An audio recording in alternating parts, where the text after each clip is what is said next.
Midterm countdown. We look at public opinion, key governors' races, money politics, and the latest government Ebola response. Tonight on Washington Week. Charlie said that he's taking positions for political expediency, meaning to get elected. That's not true. The fight for the governor's mansion, the U.S. Senate, and for the hearts and minds of American voters is in its final stretch. Jobs are up, way up. Unemployment is down, way down. That's the way it ought to be. This race is going to be close all the way down to the wire. In the most expensive midterms ever, we examine last-minute shifting fortunes from coast to coast. Plus, in the battle against Ebola, the government continues to balance bad news, a new infection in New York City. There is no reason for New Yorkers to be alarmed. Against good news, which warranted a presidential hug. I feel fortunate and blessed to be standing here today. And we remember Washington Post editor Ben Bradley. Covering the week, John Harwood, chief Washington correspondent of CNBC. Dan Balz, chief correspondent for the Washington Post. Jeanne Cummings, deputy managing editor for Bloomberg Politics. And Alexis Simendinger, White House correspondent for Real Clear Politics. Award-winning reporting and analysis. Covering history as it happens. Live from our nation's capital, this is Washington Week with Gwen Ifill. Once again, live from Washington, moderator Gwen Ifill. Good evening. Pick a state, any state, and you might find a different answer to every question you have about what will happen in the midterm elections, now only 11 days away. Tonight, for our Friday focus, we decided to drill down a bit into the attitudes that are driving this year's election.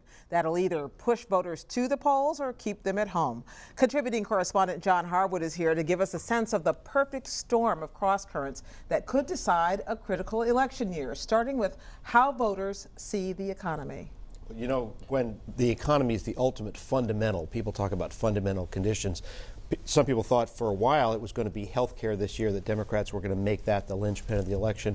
But that's really faded, and we've gotten back to the economy. And it's interesting, if you look at conditions, they're a little bit better than the sour public mood that we're living through would seem to suggest. Since Barack Obama started his second term, the unemployment rate in this country is down 25%. That is 2 percentage points off of a 7.9% rate when he took office. Dow Jones average is up more than 20%. So you'd think people would be in a good mood, but they're not. No, they are so not. But what is interesting to me, though, is that voters seem to be also asking for compromise. That what do they want from their lawmakers? They're saying they want compromise. They're saying they want confrontation. How does it sort itself out? Well, you've got a situation where in 2010, when we had the Tea Party revolution, you had Republicans and Democrats really faced off with a significant majority saying, no, my side needs to stick to their guns.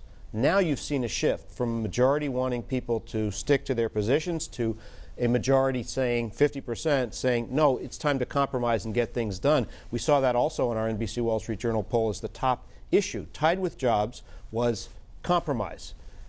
But when you drill down on those numbers, what you see is a huge polarization by party. Republicans, a majority of them, don't want to compromise. Independents and Democrats do. And that's why, paradoxically, voters who want compromise but also are discontented and want change may end up getting the party that doesn't want to compromise. Well, and I want to follow up on that. Everybody else can jump in, but I want to go through one more thing you found in your looking through these polls, which is motivation. Who is motivated to show up at the polls, and how much will that influence what happens? Well, that is a very big question surrounding the election. First of all, the greatest enthusiasm is with the Republicans. You see that in the numbers, substantially more, almost double the share of Republicans say they're highly interested in the election than Democrats. And among Tea Party Republicans, it's way high. More than 70% say they're interested. The question is going to be, how much does that matter? I talked the other day to Neil Newhouse, who was the pollster for Mitt Romney. He said the number one lesson I took out of that campaign: don't overestimate the importance of enthusiasm, because if the other side is skilled at turning out voters who aren't enthusiastic, guess what? Those votes count just as much as the people who are all fired up. So how do candidates maneuver through these cross currents? We're going to talk in a moment about what governors are doing, but let's talk for a moment about senators who are trying to get elected, reelected, hold on to their seats, survive. How do they, these are all cross currents that they could get tripped up in. Well, what they're trying to do is figure out what little data point in the public opinion environment they can latch on to and ride in the campaign. Take Mark Udall, the senator in Colorado, for example. You've got the unemployment rate there a full point below what the rate is nationally. And yet, is he talking about the economy? Not really. He's talking about women's issues. He's talking about abortion and contraception because they think that's something that will motivate and drive out the Democratic base. He's behind right now. You mentioned Obamacare, and it seems as though it wasn't really working for the Republicans, and yet they are closing by bringing the issue back. Where is the public on that issue, and could it work? It'll work to motivate some of their base voters, and there's certain aspects of it that resonate. What you hear a lot in the states that I've been to this fall are, oh, what about that promise? If you like your doctor, if you like your insurance plan, you can keep it. Everybody remembers that. That's very easy to put your arms around. But when we asked in our NBC Wall Street Journal poll, top issues, healthcare was 5th. 8% said it was their top voting issue. And yet, the advertising down the stretch on the Republican side is still very much using Obamacare. How do you explain that sort of contradiction? Well, we've got a base election, and so each side's trying to fire up their people. Obama himself is such a polarizing force and so unpopular and something that the Republicans can use to try to drive their base and also drive disaffected independents. So Obamacare contains the word Obama, and it's useful for that reason. Well, thanks, Jet, for clearing that up, first of all, and for digging a little deeper. The core point there. So while we in Washington are obsessing about what the midterm elections will do to the balance of power in the U.S. Senate, something equally as dramatic has been playing out in gubernatorial races around the country. And the outcome of contests from Tallahassee to Topeka may have even more to do with your life.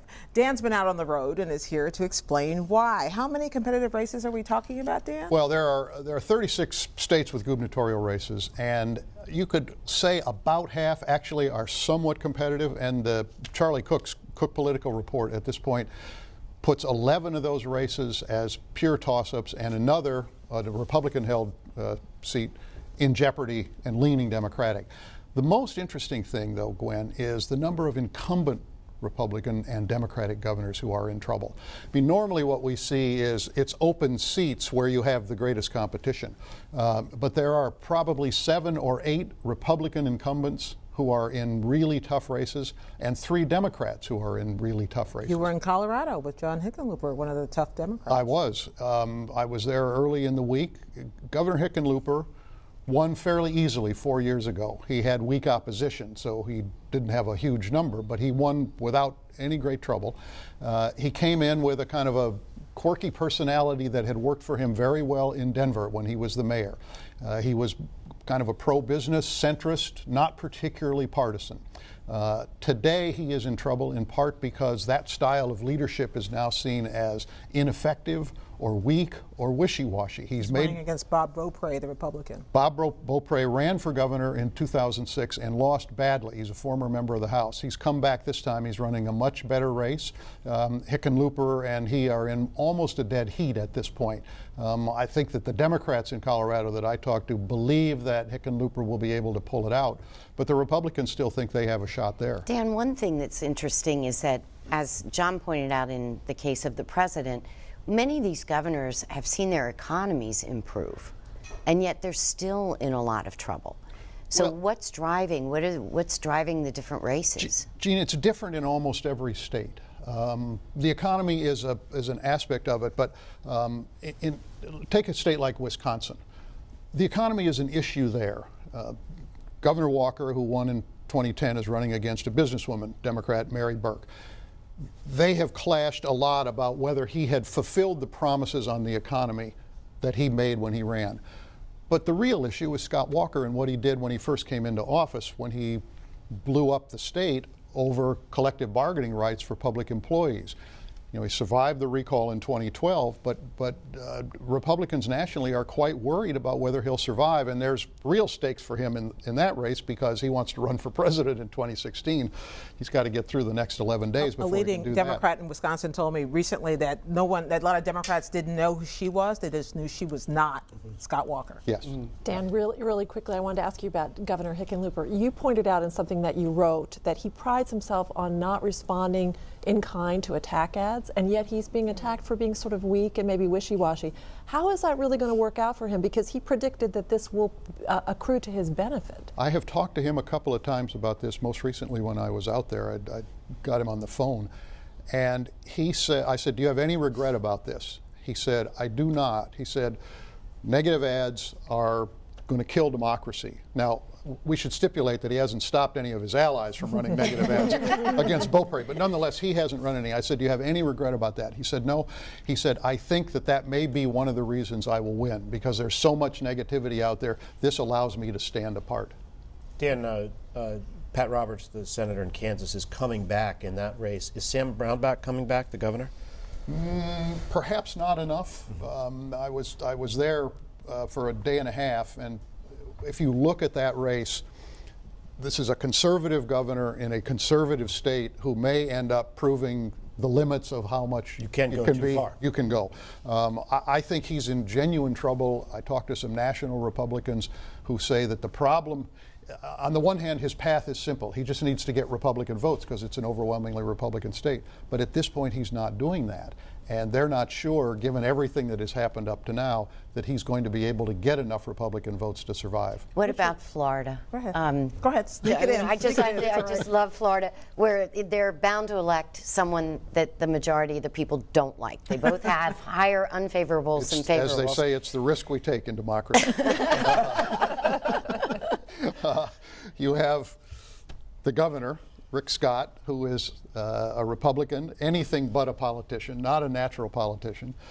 You have Charlie Crist, the former Republican governor turned Democrat, who is, if anything, a pure political animal. And both of them have managed to turn off the state. They've spent, you would know better than I exactly how much they're going to spend. But a gazillion. I was going to say, yeah, a gazillion is about a technical term, yeah. And nobody particularly likes them. They have had a series of debates, one weird debate where the governor wouldn't come out. They had another nasty debate last week. This is going to go down to the wire, and you can flip the coin at this point. Oh, sorry, I kicked your fan while you were talking. I didn't mean to do that. There's a fan. I'm leaving the stage.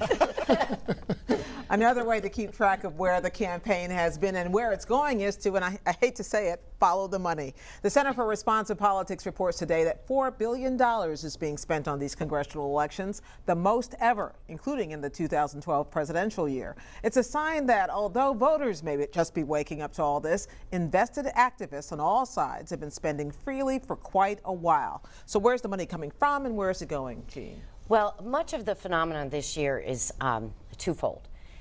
We are $400 million higher than the 2010. So that was $3.6 billion in the last one, $4 billion this year. Two things hard at work here. The primaries, the Republican primaries were very, very expensive. Over $100 million was spent out there by candidates, committees, super PACs to just settle the intra-party fight, the civil war among the Republicans. A prime example of that is Mitch McConnell in Florida. He spent, in Kentucky. I'm sorry, in Kentucky. He spent $21 million getting himself elected 6 years ago. He's going to spend over 40 getting himself reelected or defeated this cycle. And much of that is because he had to finance, or his allies did, two campaigns, two full-blooded campaigns.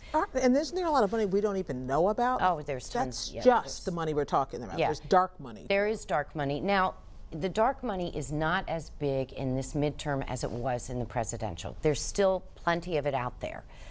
Explain what it is for people. Okay, sure. We see groups like Karl Rove's American Crossroads has a super PAC that reveals to the FEC how much money and where they get it from and all of their spending. And then they have another arm that is an educational arm, voter educational arm, and that is classified sort of as a charity, and they don't have to release their donors. We don't know how much money is in there. We do learn how much they spend. We don't know how much they raise or from whom. So there is some dark money out there. But what we've also seen this cycle is once again, more of the billionaires stepping into the political environment and playing, and many of them are playing on issues. But a few weeks ago, we saw alarms being turned on by many Republicans because the super PACs that Republicans had always dominated with were actually being outspent. And in part, that's because you look at the biggest billionaires in the game, the top three are Democrats, led by Tom Steyer, who's pledged to spend $50 million of his own money, and he's well on the way. He's already spent 42. Jeanne, one of the things that we always are trying to figure out is which party is doing better in the fundraising and how they spend it. Are they at parity? How would we describe them? They're way over parity. There is enough money. Everybody's got enough money. There's so much money. It's just where they're going to spend it. Right? Yeah, and they are starting to move it. And is it all ads? Is it all No, television? they're spending a lot of money on perfecting the way of communicating with people. So some of them are starting to move into social media a lot deeper, so it's not just TV ads. Frankly, the TV stations are running out of space. There is a station in Iowa that added a 4 p.m. newscast just so they could suck up more money. Jeanne, bottom line question, when we wake up the day after the election, if we have a result, say, in the Senate, do you think that result will have been determined by money? Or do we know that both sides have more than enough to get their messages out and it really is not the critical factor? I think it will be about money, but not message. It's where they invested, and one of the big things we're watching election night is the Democratic Senatorial Committee put an unprecedented amount of money into the ground game, and that is the way they either win or lose. And that investment, if you think about money, it's not TV ads. It's going to be whether that was a wise investment. Whether they were able to energize their base efficiently. And bring them out. Well, Americans still have questions about the spread of the Ebola virus, but one thing seems certain. Those most at risk are residents of 3 West African countries and the people who come into close contact with those most sick, usually healthcare workers. 2 more infected healthcare workers and a freelance cameraman in the U.S. have been declared Ebola-free, while another has been found to have the disease in New York. The president has appointed an Ebola coordinator, and today Mr. Obama went out of his way to meet with nurse Nina Pham, who has just been released from the National Institutes of Health. But even reporters still had questions. Among them, was that safe? Alexis, what is all the skepticism about? Well, there was a little bit of overwrought questioning about whether the president would feel free to bowl in New York since the that newest was today's White House today, briefing, right? Yes. Or whether he was really safe in giving a big bear hug to this very petite nurse from Dallas, Nina Pham.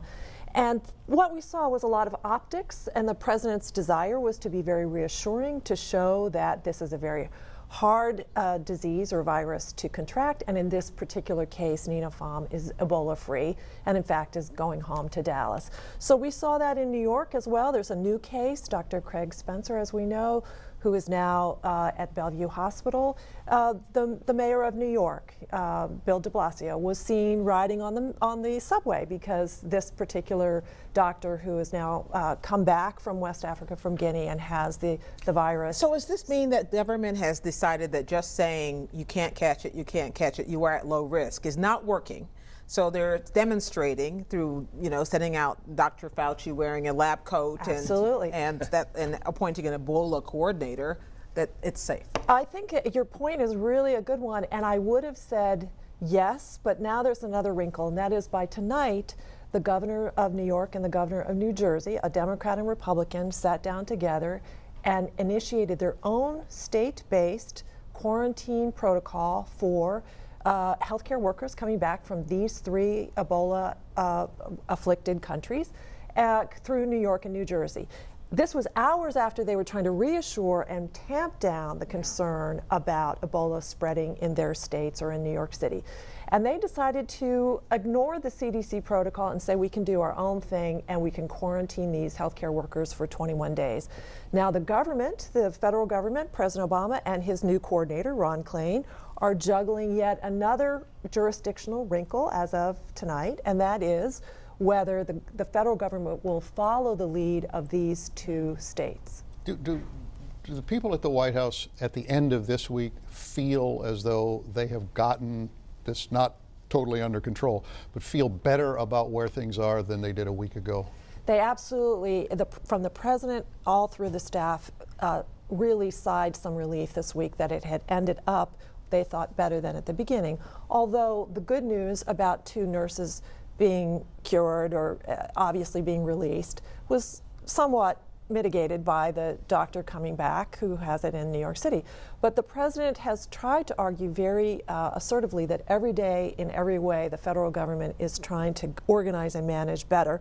We saw a hearing on Capitol Hill on the House side under Chairman Issa from California, who's often a critic of President Obama, saying that this is still a bumbling response and they've tried to shift their criticism in new ways. Alexis, we're obviously talking about elections for a lot of this show, so let me ask you a political question. At the White House, do they believe, and what is your own sense as a reporter, about whether or not this issue is going to have any impact whatsoever on the midterm elections? Well, it's come up in some of the campaigns as a topic in terms of trust in government or management, but it has not come up as a concerted fear about people going to the polls, for instance, or voting, actively voting, and that kind of thing. And I don't think the White House has evidenced concern in that way. What they're very concerned about is that there is something else ahead. But what I mean is, does it cut to one party's benefit in a substantial way or not? Well, it has hurt the Democrats in the sense that the concern has been that the government has been reluctant to do like a travel ban, and you saw Democrats start to pile on that they were interested in seeing more of a ban. So you can see nervousness there. Okay. Well, we'll keep watching for the nervousness and some of the exploited nervousness as well when you talk about politics. Thank you. Before we go tonight, I know there are at least 3 of us at this table who have one larger-than-life man to thank, at least in part, for our careers. Benjamin Crowningshield Bradley died this week. He was the editor of the Washington Post and the man most famous for shepherding the Watergate coverage that drove Richard Nixon from office. But over decades in Washington, he was journalism, tough, uncompromising, with a keen eye for truth and a nose for anything that didn't, how shall we say, smell right. John, you not only knew Ben Bradley, but your dad was an editor at the Post who was one of his deputies, and we worked with him. Exactly. I've known Ben Bradley since I was a little kid because my dad worked for him for a long time. Remember taking a trip with my dad, Ben, his son Dino, to the Redskins training camp and, little kid things. The one professional setting that I had a memorable experience was the night that Richard Nixon gave the speech announcing that he would resign as president. I was a copy boy that summer at the Washington Star. And as I was getting off work, my dad called and said, "I think you're going to remember it for a long time if you come to the Post tonight." He had a sense that maybe I was going into this business. And I went to the Post, and we watched Nixon give that speech in Bradley's office with all of the editors and reporters who were working on that story. And I have to say, I got some questions on Twitter this week about that reminiscence of, was there high-fiving and cheering? There wasn't. There was a reverence for the moment, and that was a tone set by Bradley. Dan, you worked for him for a long time. I did. He hired you, he hired me. I remember the interview I had with him, as I'm sure you do, which was a little bit scary, but ultimately pretty easy. I mean, he was the last box that had to be checked, and he could not have been more gracious and friendly. I remember him the morning that Gary Hart dropped out of the race in 1987. And I and Ann Devroy, the late great Ann Devroy, were in his office as this was all unfolding, and he was in a conversation with one of Hart's advisors back in Colorado because we had additional information. He was a great and inspiring person to work for. He was. I do remember getting hired by him, and I tell the story online. We don't have time to talk about it now, but I have to say that he was an intimidating figure, but a lovable one. Thank you, everybody. Our condolences go out to his wife Sally and his son Quinn. We have to go now, but there is even more to say on the Washington Week webcast extra, where, among other things, we'll take you behind the scenes on the campaign trail. That streams live at 8:30 p.m. Eastern and all week long at pbs.org/Washington Week. Keep up with daily developments with me and Judy Woodruff at the PBS NewsHour, and we'll see you here next week on Washington Week. Good night.